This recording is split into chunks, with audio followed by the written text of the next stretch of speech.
Michelangelo spent months choosing marble for the giant project, but then Julius II decided to focus on rebuilding St. Peter's, which was over 1,000 years old. He told Michelangelo to put the tomb plans aside. Julius II decided that first he wanted painted frescoes on the ceiling of the Sistine Chapel, a chapel that was part of the Pope's official home. Michelangelo didn't like that idea. He preferred sculpting to painting. He didn't even think he was such a great painter, and he didn't have much experience with frescoes. One day in 1506, Michelangelo went to visit Julius II and was told by his servant that he couldn't see him. Michelangelo was shocked and insulted. Julius II usually welcomed him. Michelangelo, who had a quick temper, decided that he'd had enough. That night, he packed up his things and rode straight to Florence.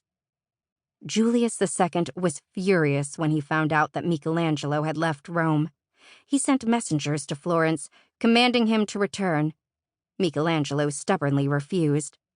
Florence was an independent republic, and the Pope could not force him to do anything as long as he was there.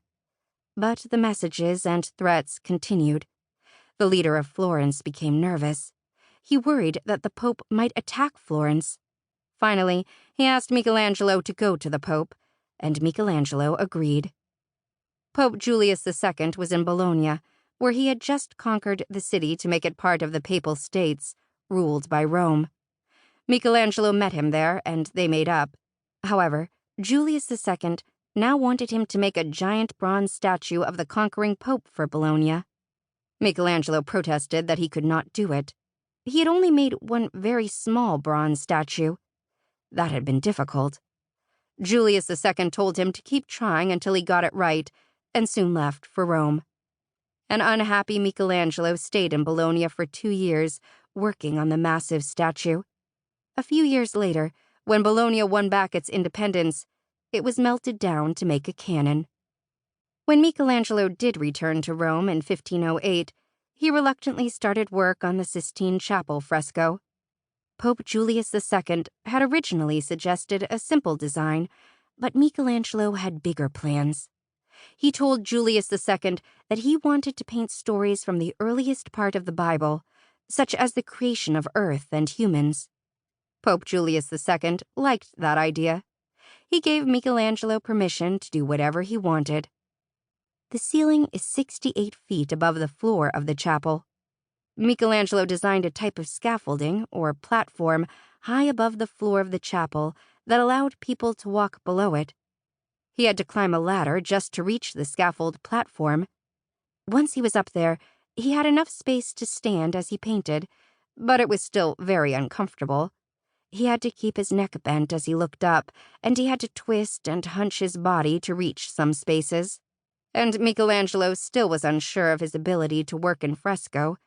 He wrote a comic poem to a friend describing how much pain he was in as he worked that ended with the lines, "I'm not in a good place, and I'm no painter."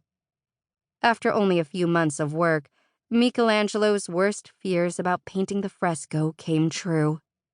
Mold began to grow on the part he had completed. He told Pope Julius II that it was ruined, and that he had warned the Pope that he could not do this. Pope Julius II sent a well-known architect to look at it. He found that Michelangelo had been using the wrong plaster mix.